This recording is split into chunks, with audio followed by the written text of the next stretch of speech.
Hello and welcome to another episode of Two Guys and a Chainsaw. I'm Todd. And I'm Craig. This week was my turn to pick. I just can't get off of these 1981 slasher films. There are just so darn many of them to find, and I'm always finding something new. I think this one I was led to because a couple weeks ago we did another 81 slasher, and we were really talking about how nice the cinematography was. And the cinematographer for that one was Mark Irwin. Mark Irwin has done a ton of stuff. He's worked pretty closely with David Cronenberg. He's done a lot of these old horror movies that we've done. The Brood, Scanner. Well, we haven't done Scanners yet, I guess. Videodrome, The Fly, the Blob remake that we loved so much. RoboCop movies, RoboCop 2, Wes Craven's New Nightmare, Dumb and Dumber. Like, the list goes on. This guy's a major cinematographer. He's done a bunch of horror, and then he kind of went into comedy there in the 90s. So anyway, as I was going through his stuff, I saw this one, Night School, which pops up on my lists every now and then. And I thought, oh, that would be kind of fun. Another slasher movie. It looks to be somewhat giallo inspired. And it had some pretty nice things that people had said about it. So this is Night School from 1981. Craig, have you ever seen this before? Nope. As far as I know, never heard of it. I mean, Night School is a pretty generic title for one of these 80s horror movies, so yeah, maybe I've heard it before. I don't know.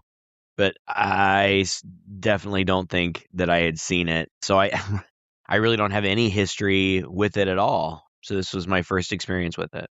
Yeah, mine too. In fact, I don't even remember seeing it like on the shelves or anything like that. I don't either. But the director is Ken Hughes. Ken Hughes is quite prolific. He did Chitty Chitty Bang Bang.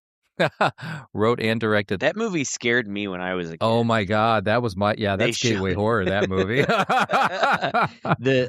It wasn't something that we watched in our house, and so I don't know, a teacher showed it to us at school, and like I was terrified. Oh man. Yeah, the child catcher in that is just scary. Someday I'm going to show that to Kenji, but because he likes musicals, but I do wonder if it's going to give him nightmares, that child catcher. But yeah, so Chitty Chitty Bang Bang, Night School this was his very last film before he didn't pass away, he just retired. He passed away in 2001 at the ripe old age of 79. So, yeah, what a film to go out on. Just a slasher movie that has a few different things in it, but a lot of things the same. I don't know. Do we just dive into it? Do you have any overall thoughts you want to say? No, I guess. I mean, I think that my feelings on this one might be kind of tainted by the fact that we've done so many of them in a row. Yeah, comparing them now, aren't we? Yeah. Yeah. And after a while, it's like, okay. They're all the same. To some extent. And that's fine. I mean, to some extent, that's what I like about them. I kind of know what I'm getting into. I kind of know what to expect. I'm looking for certain tropes and things. But when you watch them back to back to back, and I don't know if we're keeping this some kind of big secret, but like we did the last, 7 episodes, like in a marathon. That's right. We have not given ourselves any break between these movies. So you're right. It feels like we've seen 6 of these. Yeah, like straight back to back. So we should take a break. Yeah, maybe so. Yeah, so I don't know. I guess we just jump into it. There, as you already mentioned, the cinematography is good. It's shot in Boston, is that right? Yeah, almost entirely on location in Boston. Yeah, and the locations are great. And I think that I read that up until this point, Boston hadn't really been used as a shooting location much, if at all, like maybe a movie or two before that. Mm-hmm. It is a really cool, the streets look old and historic, and it's all lit very well, and all of that looks great. It's just, as far as plot is concerned, I'm like, yeah, the last 3 episodes we did, just like kind of listen to those. It's kind of the same plot, yeah. Pretty much the same. It really is. Especially since, we're doing these older ones that it's, as you were saying it a minute ago, when you were saying it's got elements of giallo, it's giallo inspired. Well, yeah, we always say that because they all are. Mm-hmm. I mean, even what became the more prototypical 80s slashers still were inspired by giallo. Like Yeah. They didn't carry over every element, but so it's funny. But this one specifically is, many of the same details, the black gloves, the obscured figure, you don't know who it is until the end, and it's a mystery, and there are people investigating the mystery, and so that's the base of it, but we can get into the more details of what's actually going on in this one. Yeah, there are quite a few characters in here, and I think this one sets it apart from maybe one of the last ones we did where seemed to be a very small cast, so there weren't a lot of people to be thinking about or to be suspects. This kicks off at a daycare as it's letting out, a daycare in the middle of the city, and this woman, Ann Behrens, is just sitting with this little girl, Lisa, on a merry-go-round. One of those classic old-school merry-go-rounds that I probably are, they don't put in playgrounds anymore, do they? I think they're deemed fairly unsafe. We had one at our elementary school here until recently. I don't know if it's still there or not. I haven't been by in a while. I mean, it's the kind of thing when you look at it and I think about it now, man, we would spin each other around on these things until we were almost flying off. And if somebody, I don't know, rolled underneath it, that wouldn't be good. Yeah, they were probably not. I don't know how none of us ever got injured on. Well, some of us probably did get injured on these things, but I really miss those old school playground equipment. Especially since, our playgrounds were just on concrete. Like, at least now they put down, like, those rubber chips or That's whatever. True. Well, Ann Behrens is about to get it. She's a teacher there. Yeah. It seems like and we later learned she's going to night school to get her teaching certification. Yeah, and that's the only reference to night school at all throughout the whole rest of the movie. More or less, yeah, exactly. Well, it was originally titled Terror Eyes. Terror Eyes, E-Y-E-S, yeah. Which is, I think night school's better, honestly. That one's a little too cute for its own good. Yeah, everybody kind of leaves, and she's just sitting there chilling. And a dude comes up on a motorcycle, and he is wearing a big black motorcycle helmet. Honestly, it's like half of Daft Punk. Is what this looks like. Yeah. One of those big-ass motorcycle helmets with the visor that's completely dark and almost goes halfway around the head. And he's dressed in all black, like a tight leather jacket, all sleeves and leather gloves and leather pants, just all black. Mm-hmm. Very scary, actually. I mean, if somebody had approached me like this, I wouldn't have been as chill as she was at first. And then he just starts spinning her around on the merry-go-round. I thought this was a clever scene. So she's flying around on the merry-go-round, and as she's coming by, he whips out this knife, and it's unique. Mm. One of the unique things about this movie is the knife he's carrying around. It's curved inward a little bit. It's just got a very stylistic look to it. And I guess it was modeled after some tribe or something, as kind of a ceremonial knife. Known as the kukri, used as both a tool and a weapon on the Indian subcontinent. And it is still the basic utility knife of the Gurkha, sometimes called a Gurkha blade or Gurkha knife. Thank you, Wikipedia. And he, as she comes around, he has it in front of her like he's going to cut her face, but then he raises it up. He's really taunting her. He's teasing her. And then as she comes around one last time, he raises it above his head and apparently lops her head right off. This is a beheading movie. Everybody gets beheaded. Uh-huh. Which reminds me of the poster for this one. There's a report card on it. It says A is for apple, B is for bed, C is for co-ed, D is for dead. F is for failing to keep your head. Oh boy. Night school, a lesson in terror. Wow. Maybe that's why we never saw it. That sounds pretty bad. I looked at that and kind of went, this is stupid. Yeah. So he cuts her head off. Then we switch over to Judd. Judd and Stevie, his wife, getting ready for a night on the town. And suddenly he gets called away. He's a police detective. She's very upset about it. Do we ever see Stevie again? No. I don't think we never I don't think we do. This poor girl.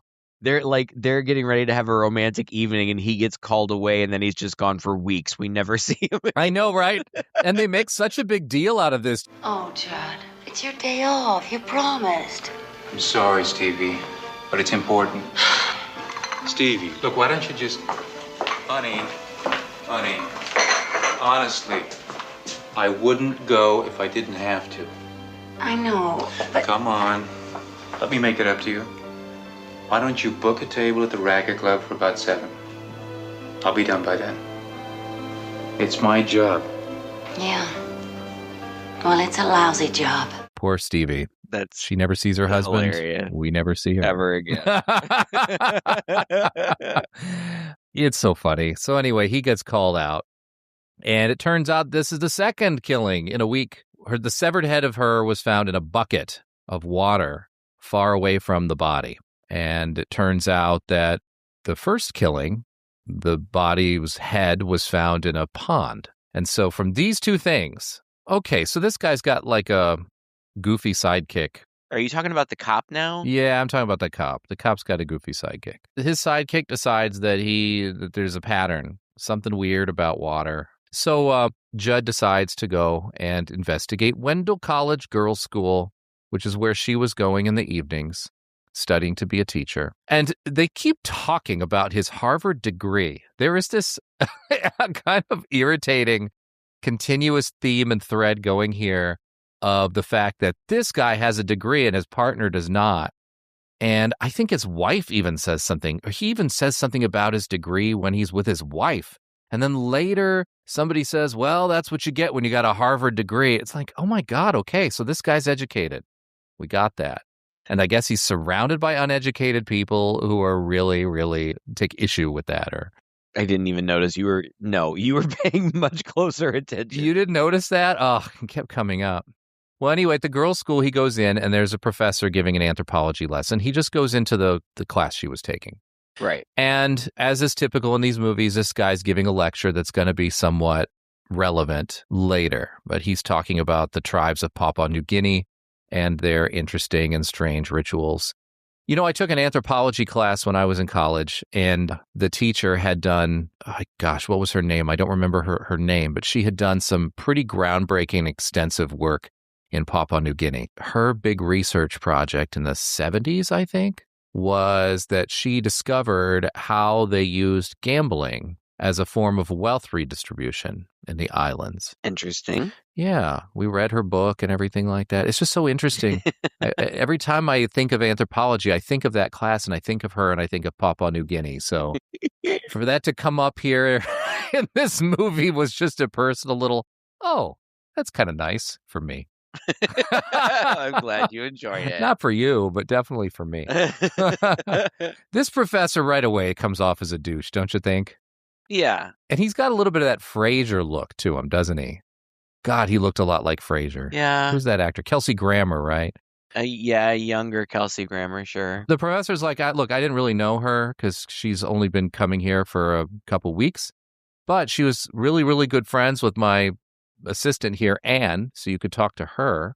And he walks over and he gets really friendly with Anne. It's Kim. Kim is Kim. is the assistant. Anne is the one who is dead. Yeah. It's funny because the professor, Millet, I think is his name, passes Judd off to Kim. And in talking to her, Kim's like, yeah, she had a secret boyfriend. I think he was older. And the cop's like, was he married? And she's like, I don't know, something like that. And then for some reason, Millet thinks it's a psycho with no motive. And the professor's like, oh, I'm not so sure. No, he is the professor. The professor tells the cop, I think you're dealing with a psychotic killer here. A maniac that strikes without rhyme or reason, without any tangible motive. It's going to be a very hard person for you to find. Oh, we'll find you. Good night. Good night. I was trying to hurry through that because I wanted to get to the diner where there's also Millet has an assistant who's like foreign exchange student. Yeah. I guess. Mm-hmm. And that girl, the foreign exchange student, kind of gives Kim a weird look or something. Mm-hmm. It looked to me like a keep your hands off my man kind of look. Exactly. Yeah. But she goes to this diner where there's this cute waitress and somehow Millet comes up in their conversation and the waitress is like, is it true what they say about him? And the foreign exchange student is like, I don't know what you're talking about. She's like, I don't remember how she put it, but basically she asked, Is it true that he's Professor McFux's students? Like,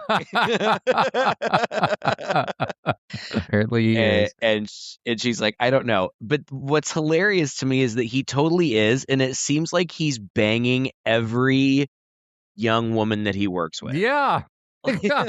Like all of them. He hardly keeps it a secret either. He's touching them all and giving them looks and embracing them, and it's pretty nuts. This exchange student's name is Eleanor, by the way, and played by Rachel Ward in her very first film role, and she went on to do other things. She's still working. She did a couple of big things. Like I think she was like in the Thornbirds or something. Mm-hmm. Dead Men Don't Wear Plaid with Steve Martin. I love that one.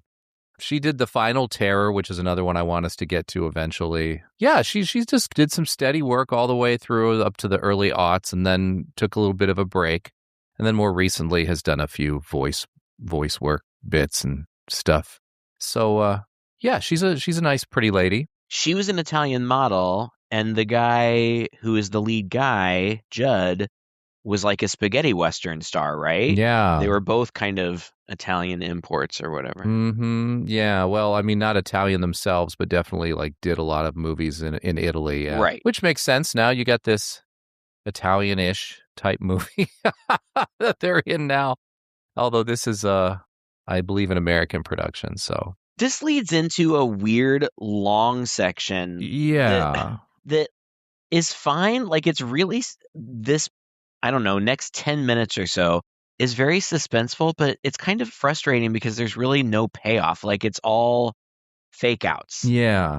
This guy from the cafe, I don't know, he's what, like the busboy, I guess, follows Eleanor home, and he's being totally shady. Like every time she pauses to turn around to see if he's there, he like ducks into doorways and stuff. Yeah. And you know, then he's kind of openly following her, and she's running, and there's a big dog jump scare that got me. I totally jumped.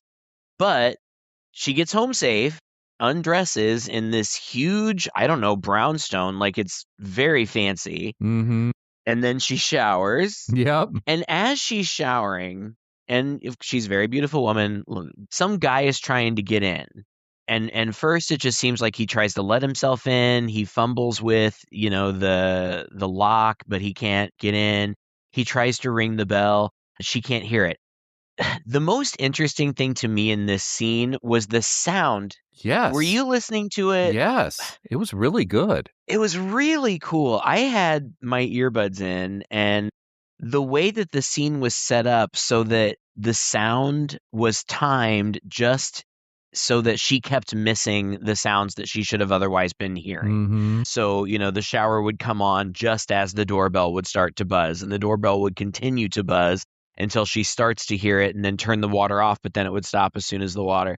And the sound, it was so loud. Yeah. Everything was really, really loud. And I made note of it because that's not something that usually stands out. That's what made the scene for me. Yeah. Otherwise, it was just a very pedestrian thing. But with that extra element of the really interesting soundscape, it really stood out. Yeah, I thought that was very, very creative. Another thing that stood out is that, you know, once he surprises her in the shower, she's like, oh my God, what are you doing? I'm sorry, I didn't mean to surprise you. Are you kidding me? Don't you think that would surprise anybody in the shower, you idiot?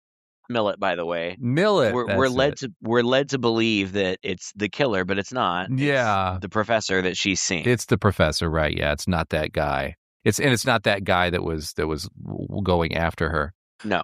So then, like, what the hell are they doing in the shower? Oh my God. What is this? She's in the shower when he gets there, but then it just cuts to them both in the shower, and I had no idea what was going on, and I still don't. He's like smearing, was it a pomegranate? Or was it just... I don't know. It couldn't have been. It was some sort of like cream or gel. Some red cream, something that he's smearing over her chest and then over her face as she's against the wall, but half of it's getting washed off because they're in the shower. But oh my God, she's in ecstasy over this.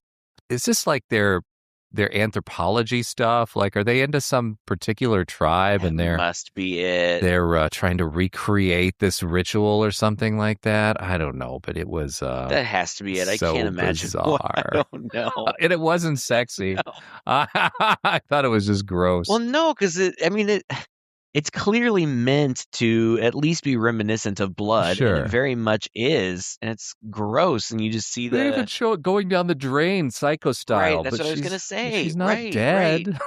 It's not blood at all. And the whole movie is just water motif after water motif. So you see that bloody water flowing off into the drain, and then it cuts to a turtle tank. And I'm like, why are we in a goddamn turtle tank? Right? What is happening?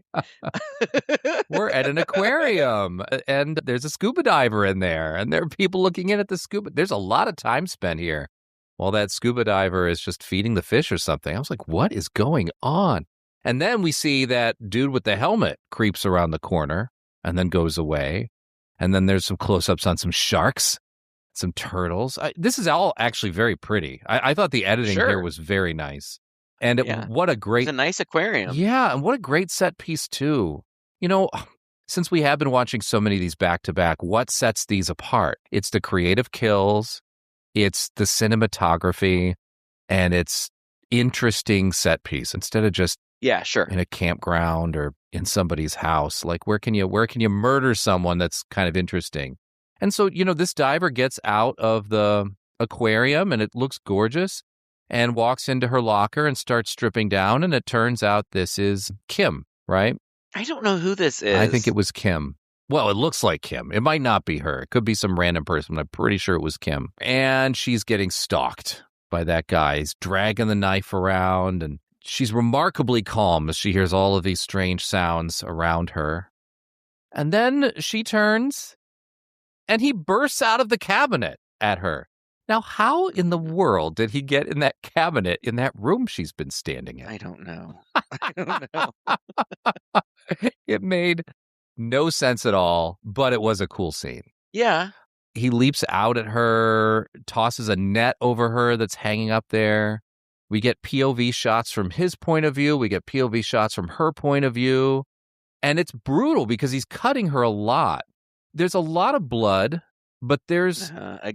against like white subway tile. Yeah, but there's no detail. Like, we don't really see the contact. It's not really. It's almost like Psycho style, right? You never see the knife hit flesh, but you definitely see blood. I still found it very brutal. None of these girls really fight back, which I find a little annoying. They're very much just crawling against the wall and backing into a corner while the guy kills them. So that part gets a little old. But there's a great snap cut as he takes that final slash at her to a turtle chomping on something. And then a woman who's looking in that turtle tank screams, and we see their head fall down the water in front of her in the tank. What a nice little sequence that was. Yeah, it was good. Yeah. I don't think it was Kim, because I think Kim comes back later. I don't know who this girl... Well, we'll see when we get to the place where I think that Kim comes back, but all right. I could not for the life of me figure out who this girl was, aside from they say that she was another student of the school, and I could be wrong, but and there's another girl later who I'm pretty sure is Kim. Oh, okay.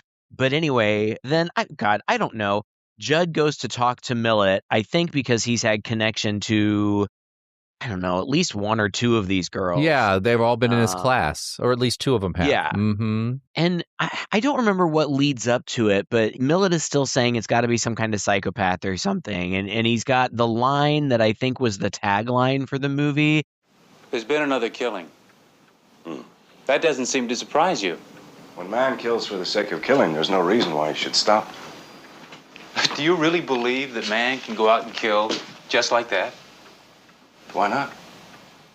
You see, animals kill when they're hungry or when they're threatened. But man is the only animal who destroys his own kind for the sheer pleasure of it. I don't know. I feel like it's supposed to be deep, but it's not. No. It's not deep at all. We've heard it before anyway. Didn't we hear that in what's that called? The Most Dangerous Game? I'm pretty sure that's a line that guy says is, man is the only animal who hunts for sport. Could be. But he has a very elaborate office. This guy, his office is as big as a living room. Got multiple levels on it, and he has all these artifacts around. It's just as I would imagine an archaeologist's office should be. And after they're gone, him and Eleanor have a little lover's spat, and he's not real nice to her. I guess he's just very aloof. He's very much, and actually I kind of give him credit for this. He's very much like, well, you should know what you got into with me. You should have figured out by now I'm kind of sleeping around and I'm sleeping with you and like whatever, like what did you expect? Mm-hmm. And that seems really douchey, but on the other hand, I mean, at least he's not like leading her on. True. I don't know. I found this character to be interesting, even though he's this aloof professor who seems to be full of himself and is really hot and is banging all the girls and has got this woman here. He just felt a little deeper than normal. And I really liked that they were doing a serious kind of relationship here. Like these movies just usually don't have this substance to them. There's somebody with a girl, the girl gets killed. There's somebody, the girl is a girlfriend. Like you just know they're together. This has like a whole bit of a, it's not literally a love triangle because there's not like a specific third person, but there's some tension between these two. And we go back to the restaurant, and that's where Eleanor has retreated to, and she's sobbing. And he comes to comfort her and apologize. Mm-hmm. And that's when she tells him she's 3 months pregnant. And his reaction is measured. He's not pissed. He doesn't run off, but you're not quite sure how cool he is with it. But he's nice enough. Mm-hmm. And then he flirts with the waitress, Carol. And she's like, do you have to flirt with every girl in front of you? I just don't trust this guy. She asked to get married. And he's like, well, we'll talk about it later. Mm-hmm. So there's a lot of drama here. I thought it was interesting. I don't know. A little bit better than some of the soap opera crap we've been watching in some of the other movies. I think, anyway. Yeah, I guess. I mean, the movie, I think, wants us to feel that way. And based on the way that the movie ends, I think that they want him to have kind of like a redemptive arc, I guess. Mm-hmm. But he's gross. He's a grosso. He is. And I don't. At this point, I don't know how committed he is to this girl. He's just saying nice things. Yes. Who knows? The waitress also says to her, she comes up after Millet leaves, and she's like, if you believe a word of that, you're a dummy. I don't remember exactly what she says, but something along those lines. She really does, yeah. Carol knows what's up. Well, and Carol has, she's not being a bitch. She's looking out for this girl, basically. Yeah. I mean, she's been nice and kind of looking out for her all along. She has. And then, okay, see, now I'm afraid that I got my names mixed up. You did. Is there a Kathy and a Karen? No, this is Kathy. I don't think there's a Karen, no. Who is the girl that you said died before? Yeah, this is not her. This is the girl who died before was Kim. Okay, too many Ks. All right, yeah, I screwed up. All right. So Kathy. Yeah. Or whatever her name. Kathy's another student. We saw like her face earlier. She had also wandered into the professor's classroom earlier and had been kind of batting eyes at him or something like that. And she's being comforted by the registrar, who's this middle-aged woman. I think she's the headmistress, isn't she? Is she, I guess? Something like I don't know. I saw the name on her door said registrar, but she could be the... Oh. Yeah, no, I guess you're right then. She's important. Griffin is her name. Griffin, yeah. And she's trying to comfort Kathy, who's upset about the professor's dalliances. And she's like, and she offers for her to stay the night over at her house so that they can talk. And at that moment, I was like, oh, that's really nice. And then the scene goes on for a couple more beats. And I'm like, oh, this woman is also a bit of an opportunist. Yeah. Did I catch that? I was surprised by that. Uh-huh. This movie came out in 1981. I don't know. I guess some might say that in 1981 it might not be a good look to have like the predatory lesbian in a position of power. Yeah. But I just thought for this time, I was surprised it was something that they were addressing at all. Right. And I thought that it was an interesting dynamic that women aren't necessarily safe. This poor girl gets taken advantage by two professors or university staff. Yeah. In helping her, I'm gonna take advantage of this opportunity. Like, what a bitch. Yeah. Bad news. So anyway, we're at the restaurant now. It's nighttime and Carol's closing up. And we know Carol's going to get it. We know from the minute this scene starts, oh, we're at the restaurant. Everybody's and Carol's closing up shop. And the minute I realized Carol was going to get it, I was like, I know who the killer is. I know exactly who the killer is. Well, I should have figured it out at that point too, but I was just, when we're following Carol and then, the gloved hand like turns the lights out, obviously she's going to get it, but I was like, why? She's not one of these co-eds. Like, I thought this killer was just killing co-eds. What's happening? So yes, you should be able to put 2 and 2 together at this point. And this is a long sequence. She does. At least Carol fights back a little. Yeah, she does. She throws a chair to Adam, tries to throw a table in his way a little bit, but mostly she runs. And she ends up downstairs in an alley, I think, the fire escape or something. And again, they try to do something a little different with each of these kills. And this was 3 slow-mo strikes on her. Or maybe it was just the same strike being repeated over and over again for effect. But it just bothered me that her head was turned in the wrong direction after he cut. Well, like he's cutting to the right and then her head turns to the left. I almost feel like I had to watch this on my computer, so maybe I just couldn't see it very well, but I almost didn't even see any cutting happening. Like it was... No, you don't really see it, right? You just see him move his arm down and you hear the slice. And she like turns her head. And she turns her head and there's just sort of a red streak of blood on her, but not even really any makeup of sorts. That was a little disappointing, that they didn't really do a lot of makeup work on any of this. But it also made the movie a little classier, I suppose.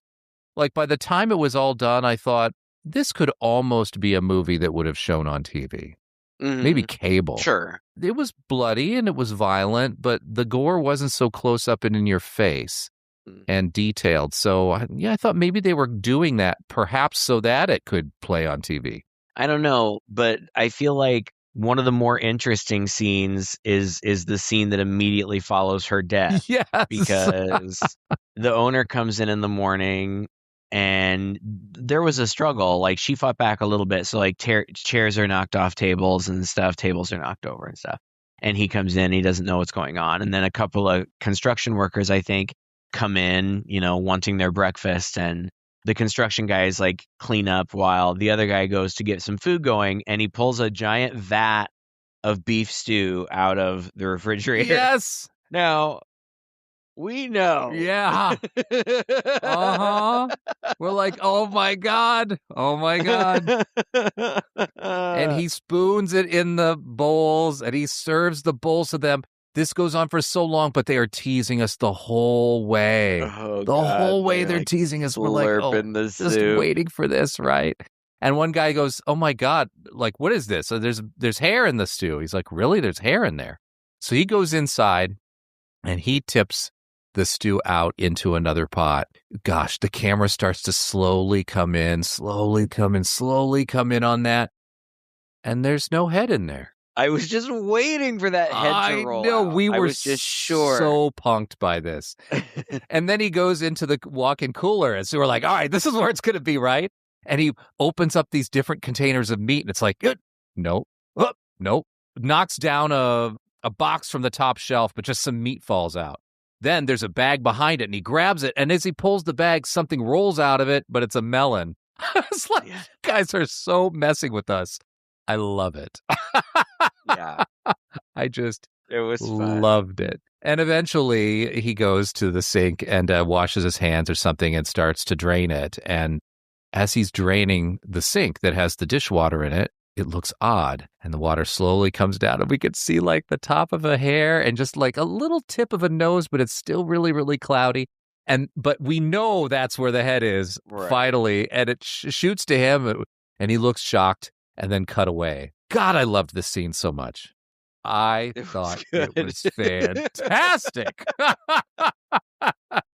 It was good. Never have I felt so played. Ugh. All right, anyway. So, yeah, now we're at the apartment of the creepy busboy, Gary. And we haven't seen him in a while, not since he was chasing after that one girl earlier. And he didn't show up at work today, and that's why the police are over at his house, because they think that's really odd. His room has girly pictures all over the walls, and on the top of this chest of drawers is a hockey mask quite prominently displayed that I thought must be like a little inside joke. Oh, that's right.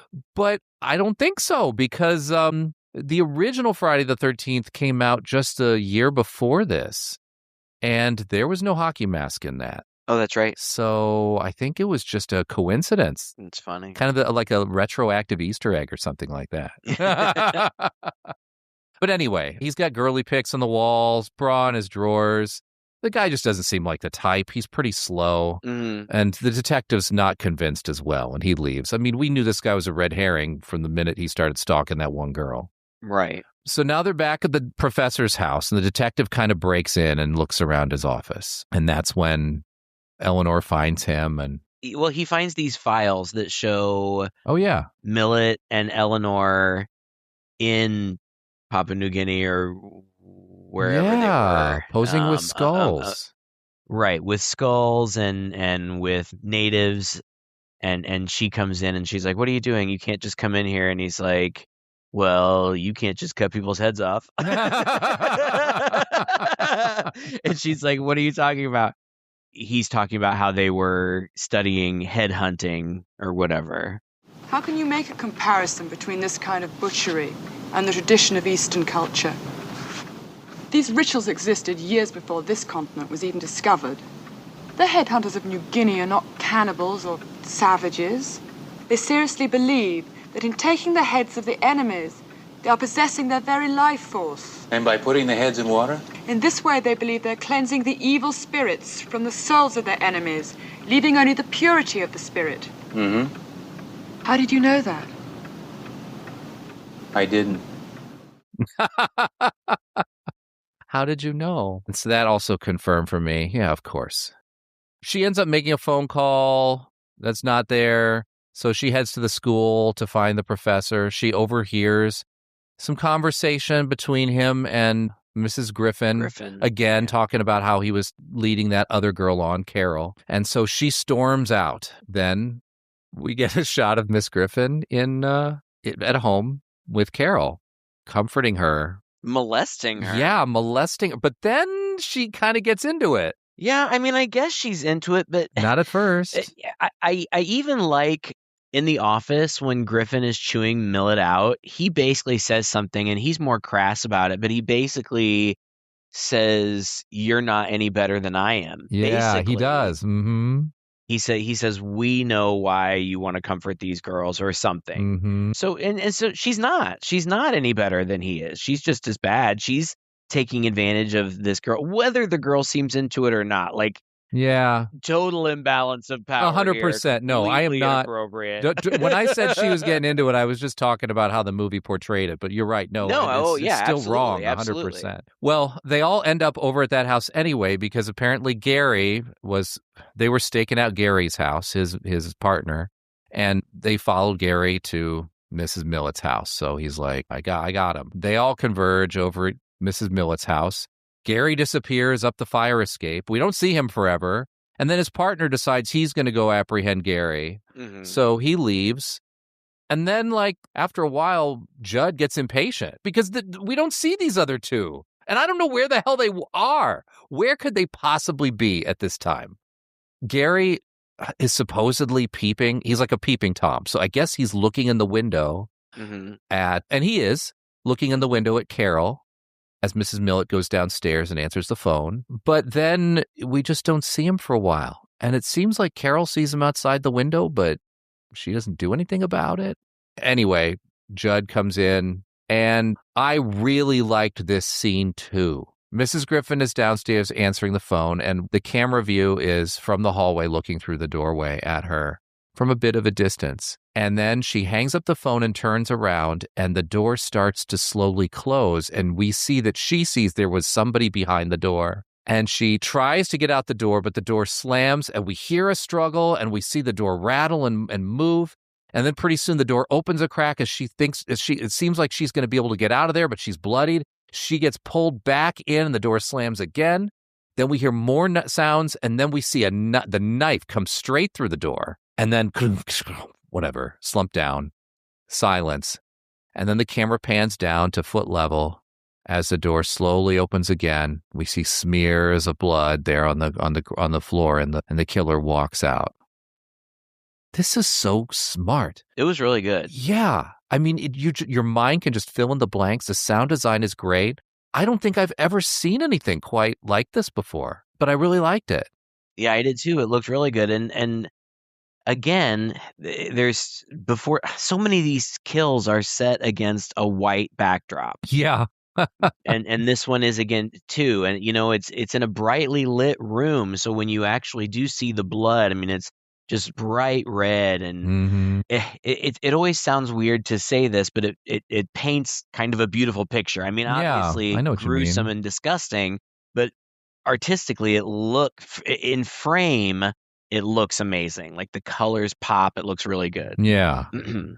Oh, so good. Well, Kathy wakes up upstairs and there's running water suddenly in the bathroom attached to the bedroom. So she goes in and sees the toilet. Yeah, I would not touch this toilet for the life of me. There's a little blood coming out of it, and there's hair coming out of the side of the toilet. And of course, she goes and lifts it up. And again, we don't see the head. We just sort of see the top for a split second. And she screams, and the music cuts on so hard here, and the prowler is right behind her. This was genuinely scary, I thought. Mm-hmm. And she backs up on the bed, and he hacks at her, and then it cuts away. Oh my God, that was such a good sequence, too. The way that they timed the music and his entrance was just pitch perfect. Yeah, it was really good. And it was surprising because it happened so quickly. Yeah. And I understand why that girl got killed, but I still felt bad for her. This poor girl cannot catch a break. No, you're right. She can't. This led to one of my favorite 0.5 seconds of the movie because Judd is there. He's in this house. And he goes to run up the stairs. And from the top of the stairs in the darkness, we are to believe that the biker spider monkey jumps onto him. But what really happens is somebody throws a big stuffed doll at him, right? Because that's sure what it looked like to me. And they tumble down the stairs, right? Oh, that was really funny. It was hilarious. But the cyclist gets away. He races off. Yeah, and the detective breaks out, finally gets up and tears out the front door to see his partner with Gary's hands behind his back. He's like, I got him, buddy. He's like, no, you didn't. You got the wrong one. It was that dude who just ran out. And he looks up the street, and pretty soon the dude's taking off on the bike. And does this begin the big chase sequence? No, not yet. No. This just leads up to the very mediocre reveal. Mm-hmm. The biker just goes home. Biker goes home and takes her helmet off, and it's her.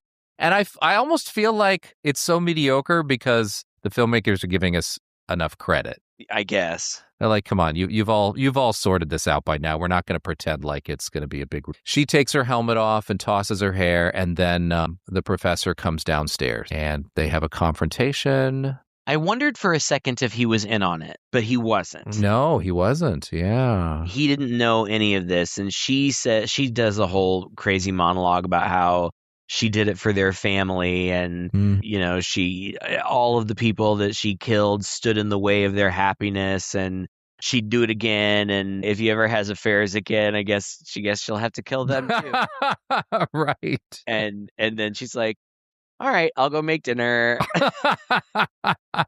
She's crazy. And then you hear the sirens coming, and she's like, here come the cops. And if they come in here, they're going to kill me. And if I die, the baby dies too. You don't want that, do you? Do you? You love me, don't you? You love me, don't you? Right? So then it cuts to outside where the police are gathering, and the biker takes off. I knew this was not her. Obviously. Knew it when that bike sped out of there. Obviously, there's no world in which this is going to be her. Yeah, exactly. The motorcycle speeds out, but the dressed just the same as always, this biker, and there's a huge chase scene. Oh my God, this is crazy. This is all through the city. This is Boston, huh? I thought for a minute this was San Francisco because of the way the roads were so angled and sloped, but it allows for some really great sequences where the bike is coming down the road, but it's also doing a jump. It's fun. Yeah. So anyway, big chase sequence. And where are we now? The cops, like, I don't know, there's kind of a barricade maybe, and like the cops and the main cop, Judd, are like, on their knees, like with guns pointed, and like they're shooting at him as he's coming towards them.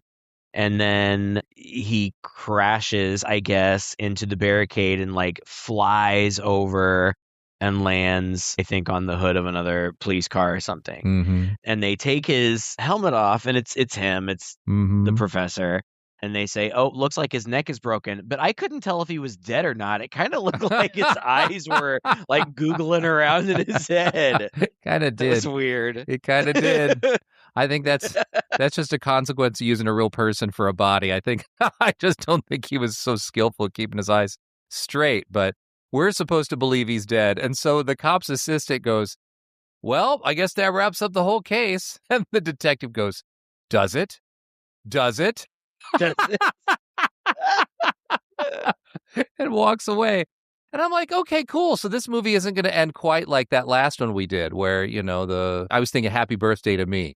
So anyway, there's a funeral. Why we've seen no funeral for anyone else, I'm not sure. But anyway, Eleanor is at the funeral and she walks away down the street and she's confronted by the detective.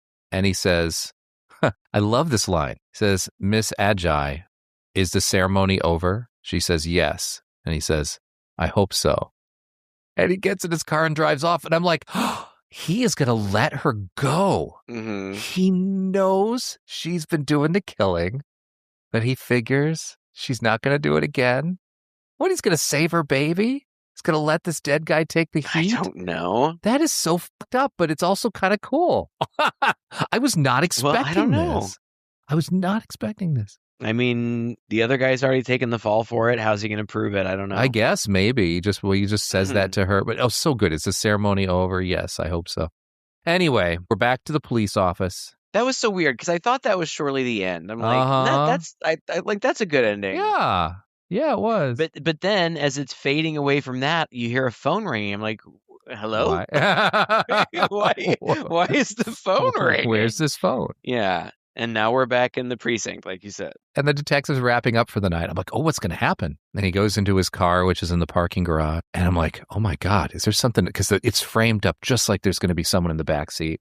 And sure enough, the killer springs up from the back seat, puts his arm around the cop's neck. And I thought it was slicing his throat. And then suddenly backs off and takes his helmet off. And it's his buddy. It's his partner. He's like, oh my God, you scared me. He's like, ha, ha, ha. So who'd you expect? The headhunter? And then they laugh and laugh. What a crazy ending. Oh my God. That was a crazy ending. I think I read that they filmed that later and tagged it on. They must have. I don't know. Like, that's something that these days you would probably find in the bonus features. But yeah. It was really kind of fun. Yeah. I mean, it was a silly movie overall. Why not end on a gag? I think it's kind of fun. I feel like if we hadn't been just so worn down by so many similar movies, that we might have had a little more fun with this one. I really thought there were just the kill sequences in this movie were just a cut above the ones we've been seeing. The cinematography, they were just smart ideas here. And a nice creative ways of presenting this without just going for blood and gore and let's just make it super gross, Yeah. It was very restrained in the blood aspect, actually. I just really liked that. And the ending I thought was really unique. The drama felt a little more real than for most of these movies. It just seems like filler to kill time in between the killings. And here I felt like the story made sense. Not that it's like a particularly special story. It's kind of a revenge-ish type thing, but I don't know. I really enjoyed it. Yeah, I thought it was all right. I really think it is just because we've seen so many back to back, and there was nothing wrong with it. And I agree with you that it was well made and well shot. Lots of some really beautiful frames. Nothing inherently wrong with it. I'm at the point where I'm like, yep, Seen it. We're going to have to take a break from these early 80s slashers. Yeah. But for these early 80s slashers, and again, this one has more shades of giallo than some. So especially if you're into that, I think you'll totally dig this. I really like that bridge. I like kind of the bridge. I like the older, Italian ones. And of course, I love the traditional American slasher, especially as we get in moving forward from here. But the bridge ones, I find really interesting. I like seeing both influences. I like seeing the Italian influence and the American influence blended. And this does that a lot, I think. So if you enjoy that kind of thing, it's better than some other ones that we've done, for sure. Yeah. Well, thank you guys so much for listening. If you enjoyed this episode, please share with a friend. You can find us online at chainsawhorror.com or just Google Two Guys in a Chainsaw Podcast, where you'll find all of our social media channels. Please reach out to us there. Please write a review to let us know what you thought of this episode or just what you think of our podcast. As long as it's positive, we'd love to see new reviews going up there on Apple Podcast. The best thing you can do is steer somebody new, some horror fan that you have in your life that you think would really enjoy our podcast. Or you could also go to our patreon.com/chainsaw podcast patron site for just $5 a month. Get on board with unedited episodes, getting the episodes just as soon as we finish recording them, but before I'm done editing them and getting them out to the rest of the world. Our book club back there, some extra goodies. Please check it out. Patreon.com/chainsaw podcast. Although we love your support no matter how it comes. Until next time, I'm Todd. And I'm Craig. With Two Guys and a Chainsaw.